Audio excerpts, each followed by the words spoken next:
È una chicca, c'è una chicca. Il faro del porto di Portofino.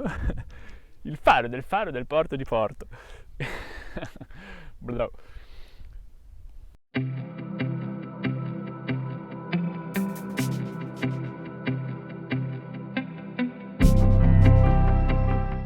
Cosa fare a Portofino e cosa vedere a Portofino? Queste sono le due domande che molto spesso mi chiedono o ci chiedono le persone che hanno intenzione di organizzare qua una vacanza o che sono qua per un periodo e vogliono qualche consiglio.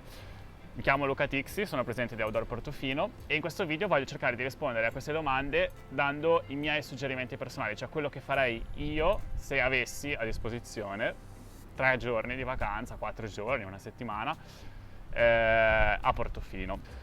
Portofino non è Portofino borgo, Portofino per me è un territorio, è un parco innanzitutto e un'area marina protetta. Un territorio fatto di natura, di storia, di tradizione, di cultura, di paesaggi mozzafiato.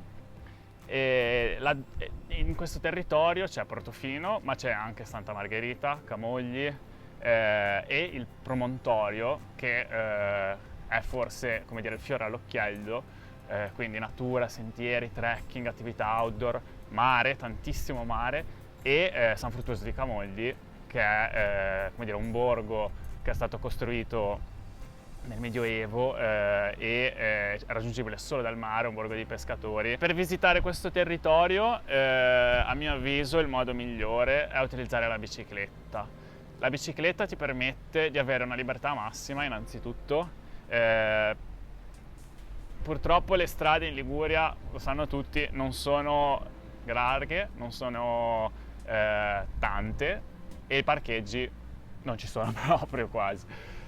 O comunque ce ne sono pochi. Inoltre la bici ti dà anche la possibilità di, quindi di, come dire, superare tutti questi problemi qua. Non hai il problema del parcheggio, non hai il problema del traffico, ma anche di avere una libertà assoluta, quindi di poter andare dove si vuole, di poter raggiungere direttamente i posti da visitare in totale spensieratezza. Inoltre la bici elettrica è un'ottima variante perché comunque la Liguria di Levante, la Riviera, è tutta sali e scendi, ci sono parecchie salite, di conseguenza l'e-bike, come dire, appiattisce le salite, diventa tutta una piacevole pianura. Quindi a seconda dei percorsi che uno decide di fare, a seconda del livello di allenamento, consiglio una bici normale o una bici elettrica. Tra Santa Margherita e Portofino siamo in un tratto pianeggiante, mentre invece se uno vuole iniziare ad andare a esplorare come dire, il parco di Portofino partendo da Portofino Veta, dal Culm, o avventurarsi verso Camogli, in quel caso consiglio una e-bike. Molti credono che Portofino sia adatto solo per i VIP, sia una zona di elite. Non c'è nulla di più sbagliato. Il territorio di Portofino, il parco di Portofino, Portofino stessa, Santa Margherita sono dei luoghi che hanno un'immensa ricchezza appunto storica, naturalistica ed sono dei posti perfetti per fare attività outdoor, per partire e coniugare lo sport, la natura con tutta una serie di valori architettonici, di cultura, di storia, abbinato alla buona cucina, lo stare bene e l'avere anche la possibilità di, per chi lo desidera, fare shopping o fare anche vita serale. Queste cose esistono, ma non sono la parte principale di Portofino, ricordiamocelo. Il faro di Portofino è un posto magico che va assolutamente visto ed è un posto estremamente significativo ed evocativo. Io sono appassionato di fari, ma il faro di Portofino ha un sacco di significati, tra cui il confine tra zona C e zona B dell'area marina protetta e la fine del Golfo del Tiguglio e l'inizio, diciamo, della parte meridionale del promontorio di Portofino. Qua è possibile intanto vedere dei panorami unici perché comunque sei a picco sul mare. È una zona dove spesso transitano delfini, quindi venendoci verso l'ora del tramonto è possibile vedere delfini, ma non solo vederli, ma vederli magari bevendosi un aperitivo, perché comunque c'è un bistrò molto carino dove a me piace fare un aperitivo al tramonto.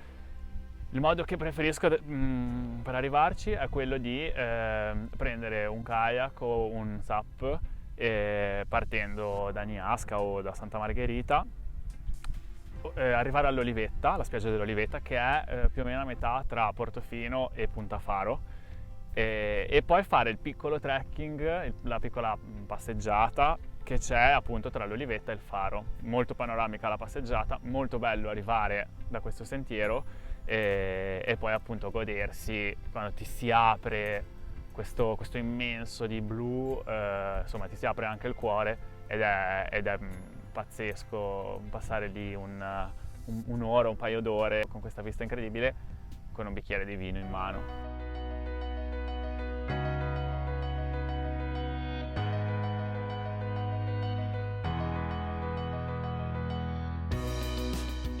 Qua siamo in una delle spiagge più belle della Liguria, Paraggi, siamo esattamente a Niasca, la baia è interdetta alla navigazione, quindi è possibile nuotare in sicurezza, farsi dei bellissimi bagni, dei bellissimi tuffi e mettendosi maschera, pinna e boccaglio andare a visitare la flora e la fauna subacquea che in questo punto sono veramente straordinarie. La baia di Paraggi è una baia a U ed all'interno della baia ci sono 3 punti dal quale si può fare base per buttarsi in acqua, per fare attività in mare. Prima che si incontra venendo da Santa Margherita è la piattaforma sotto il castello di Paraggi. La spiaggia principale di Paraggi, dove ci sono però quasi esclusivamente stabilimenti balneari, quindi quello lì è il luogo ideale se uno vuole noleggiare un lettino, un ombrellone, rilassarsi e fare vita più diciamo da spiaggia, che non fa tanto per me. E l'altro punto,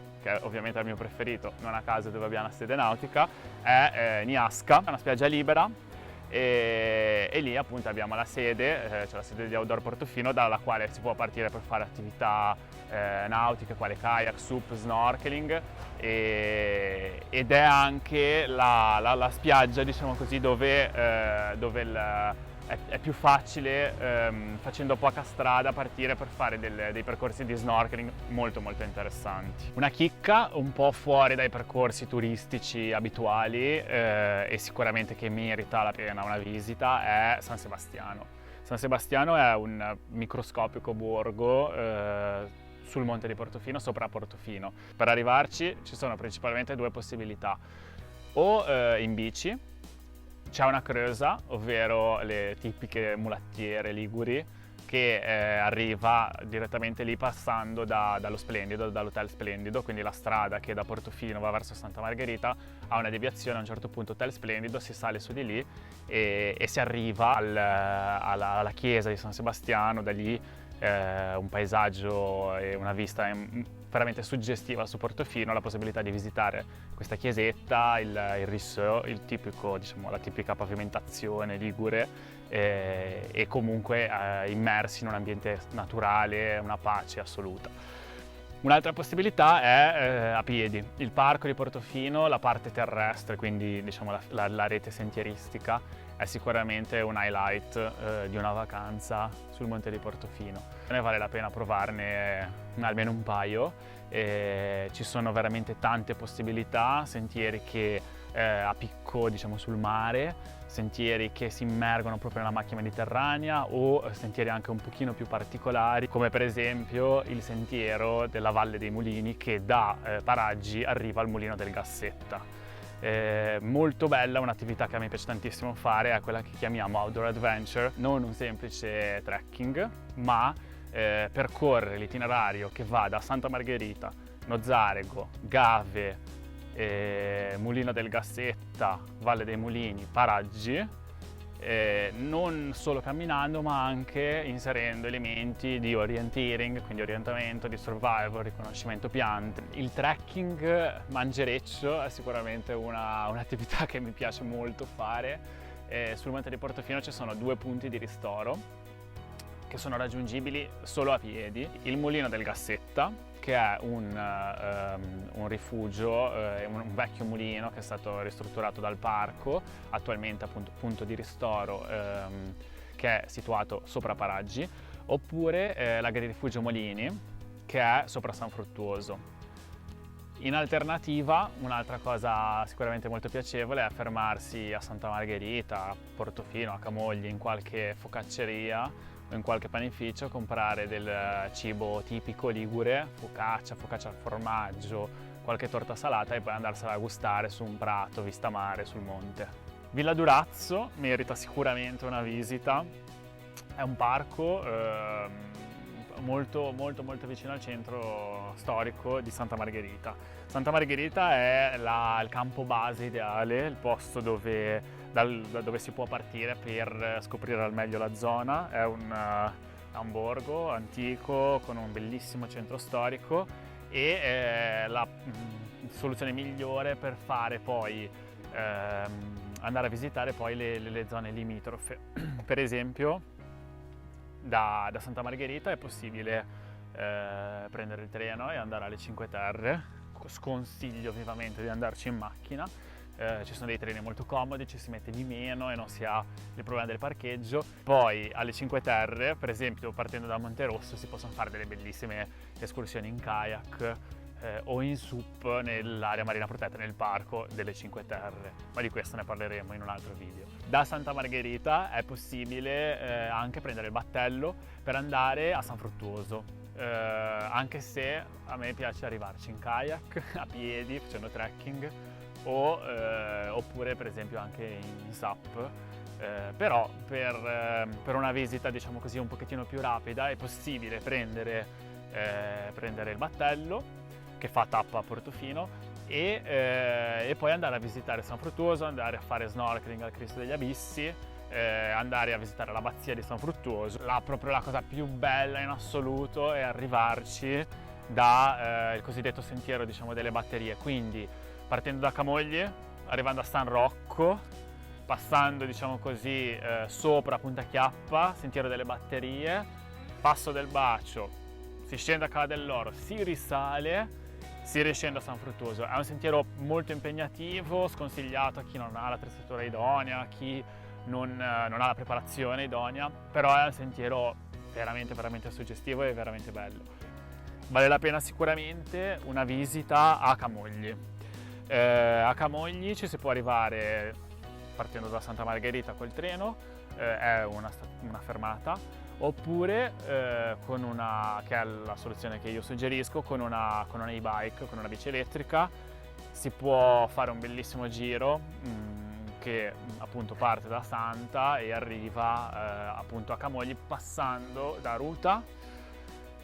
Piccola deviazione verso San Rocco. A San Rocco, vabbè, vista forse la più bella in assoluto, e poche centinaia di metri oltre c'è il bar Moagetti, che è il bar, diciamo così, per fare un aperitivo forse è veramente il più panoramico della Liguria, e da lì si ha anche la possibilità di ammirare il tramonto. E per chi volesse deviazione un pochino più lunga verso Punta Chiappa. Punta Chiappa è un punto veramente molto bello, e da qua io consiglio un bel bagno. Il bagno forse è il mio punto preferito dove fare il bagno.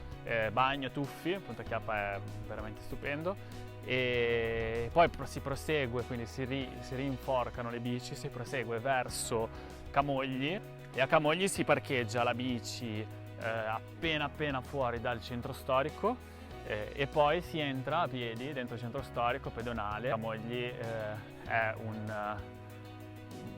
della zona forse è il borgo che ha mantenuto la maggiore autenticità, ed è forse anche quello, come dire, più sottovalutato, ma merita assolutamente una visita. Una domanda che mi viene spesso fatta è qual è il periodo migliore per visitare questa zona? La mia risposta è sempre qualunque, nel senso che l'estate ha il suo fascino per il mare, per andare in spiaggia, ma l'autunno, l'inverno e la primavera nascondono ognuna una sua ricchezza unica. Per esempio l'autunno è la stagione più bella in assoluto per, secondo me, per fare attività in mare, attività outdoor in mare. L'inverno hai una tranquillità assoluta, poca gente, poco turismo, luci più soffuse, e la primavera è sicuramente il periodo migliore per fare attività terrestri, quindi vivere il parco, le fioriture, gli ulivi, insomma è il periodo in cui uno si può godere al meglio la natura del parco. Come avrete capito, questo territorio offre 1 miliardo di possibilità per fare attività all'aria aperta e per scoprire l'autenticità, le tradizioni, ma in maniera attiva. E spero che il video vi sia piaciuto. Se avete dubbi o domande commentate, e troverete tutte le informazioni nella descrizione con i relativi link. Se pensate che ci siamo dimenticati qualcosa, ditecelo. Ciao!